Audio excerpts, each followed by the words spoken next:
Of course, everybody's going to be able to call in, so please give a call in. 860-866-4344. Talk with Fritz Springmeier and ask him any questions you want. We're going to be going maybe into a little overtime today. We'll go as long as he likes. I got a few people to talk about.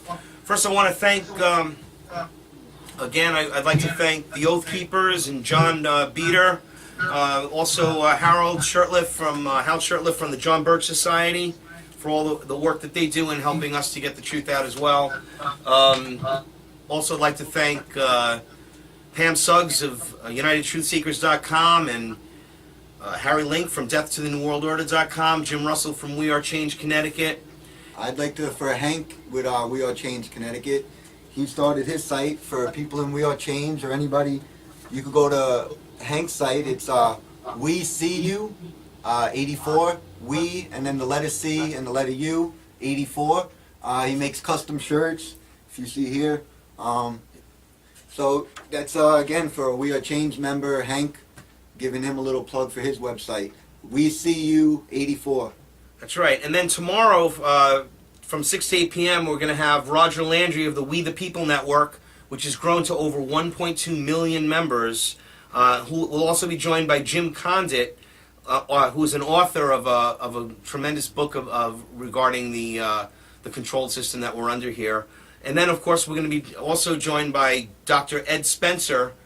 20 Million Death Rays Hits San Francisco is a recent article that he's written, and he's going to be talking about what motivates the New World Order and why they're doing what they're doing.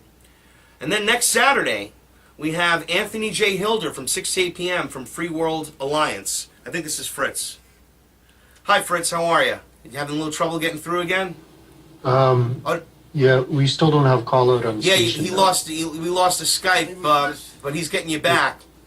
Yeah, I tried to add him with my Skype. It wouldn't work. Okay. I'm going to plug you into this thing, and we have an alternative source here. Yeah, it looks like they kicked you off. Yeah, if he can call back, we'll get him. Oh, actually, yeah. If you call the other number, he'll add you right on. Sorry for that. Yeah. Well, meanwhile, we're talking about your website, and be happy to get. We're going to take some calls in a few minutes. So thank you. Speak to you in just a moment. Okay. So he's going to call in there. Again, also the website for Mr. Let's see, it's pentrax.com is for... Can you spell that for them? Yeah, pentracs.com. And that is Mr. Springmeier's personal website where, again, all the books are obtainable. pentrax.com. And really, I mean, I said this earlier, a lot of people, Fritz made this book in 1995.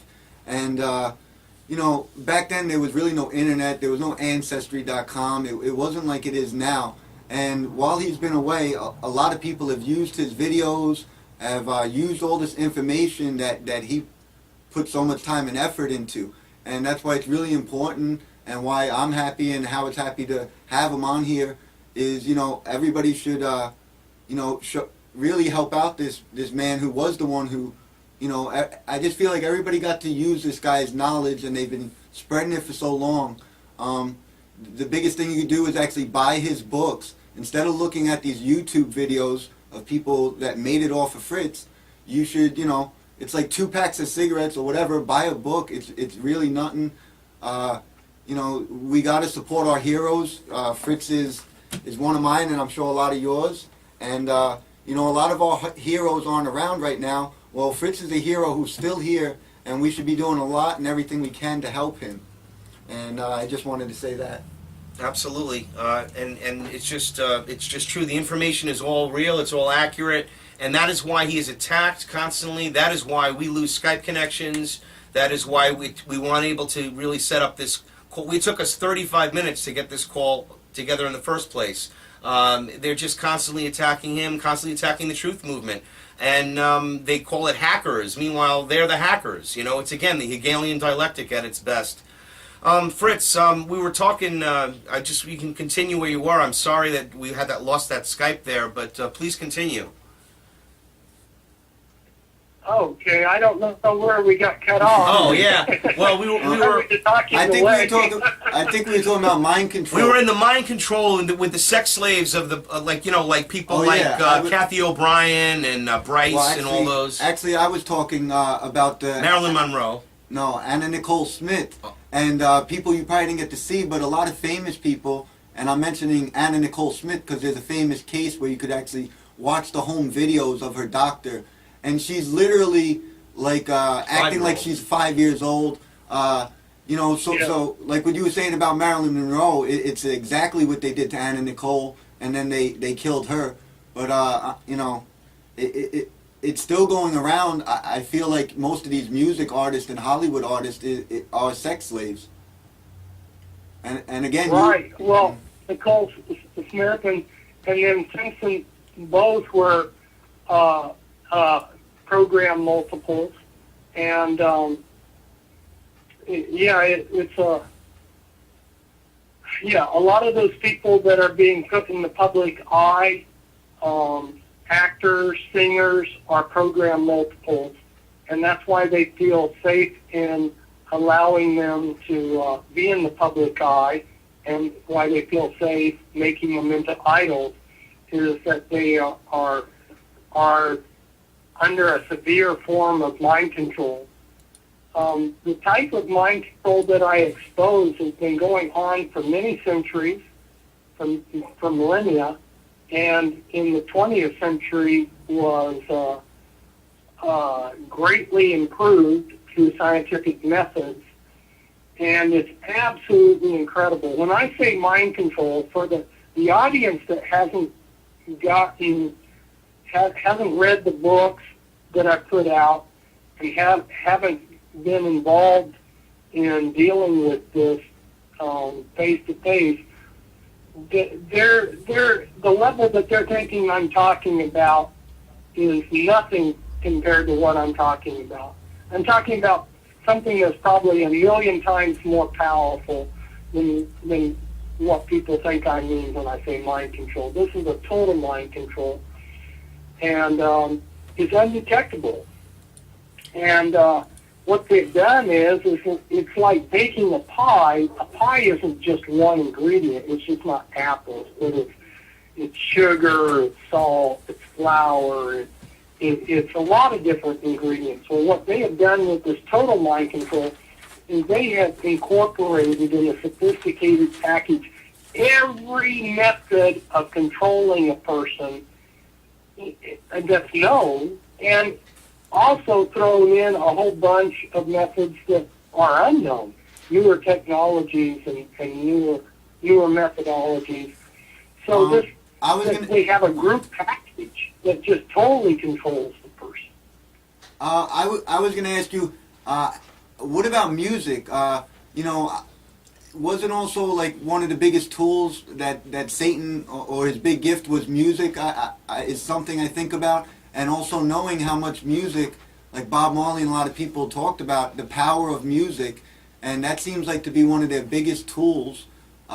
These Luciferians to do this to us, to mind control us through the music. Very true. And then when they create these triggers, they will key these triggers into popular songs. So when they play a particular song over the radio, their slaves have been preconditioned that when they hear certain words or certain lyrics, that's going to trigger them to do certain things. There's certain songs they're able to use that will identify to people listening when to go to coven rituals, when to do certain other things. And you can see in the movie Telephone, which is a Charles Bronson movie, how some of these little ditties work.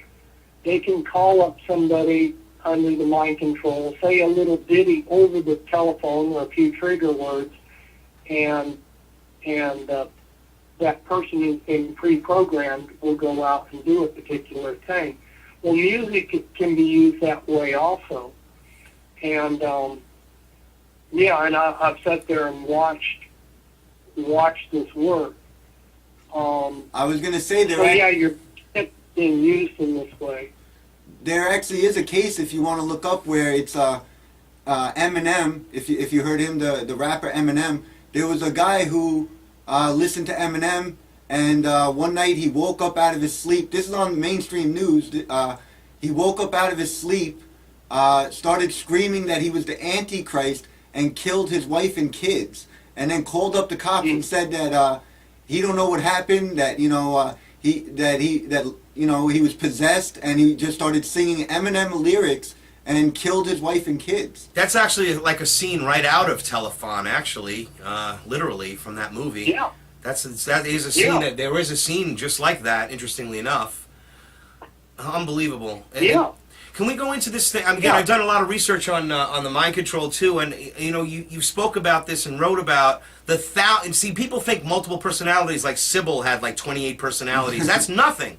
We're talking about thousands of personalities and one compartmentalized space. Can you speak on that a little bit? Good question. Yes, there's been a lot of deception or misinformation about MPD. Actually, MPD has been written about and studied for hundreds of years. I have a reference book which, let's see if I can pull it out here to get the title.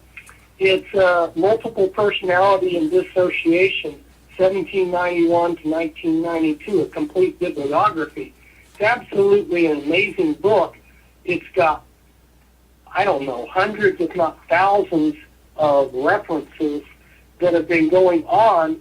MPD's been studied in scientific literature since 1791. It's not a new subject. And that book isn't even comprehensive because I know of some of the older references from back then in colonial times that they don't even mention. But Doesn't it usually come from what abuse? happens when they shatter the mind, the equivalent, to make an analogy, is like if you took a mirror and you threw it against the concrete floor and you shattered it, you're not going to get just one piece. The shattering is going to shatter into many pieces. And the traumas that they use to create these psychotic breaks that shatter the mind, they're so severe that you don't get a shattering into one or two pieces. You get a shattering into thousands of pieces, thousands of dissociated pieces in the mind. And the programmer, when he goes back and finds these dissociated pieces, it's a survival mechanism of the body to be able to dissociate. When the programmer goes back, he's dealing with lots of pieces. And so the idea that you just have one or two personalities or five personalities, that's not the way it works. The programmer could come back and just work with a few pieces, but the mind has dissociated itself into many fragments. And generally, they will take a large number of these fragments and build it into a system, an alter system. Alter meaning a personality. And a standard Illuminati system, a very common system that I would find and work with in working with these people, would be a 13 by 13 grid. Well, a 13 by 13 top level is going to have 169 personalities. And then you have 13 levels of 169 personalities in a standard system. You can see that there's a lot of personalities within these human robots. And it all comes from serious trauma. Like again, I speak about maybe the sexual abuse that these pedophiles that are out there, and now they're in Connecticut. They caught the famous coach from Penn State. Now they got this guy in Connecticut, a teacher, and all these people, the pillars of community, quote unquote. All this rampant child pornography, child sex abuse. It's This is all connected to the mind control. It's all connected to it. I know that, and it's all over the world, all over the country.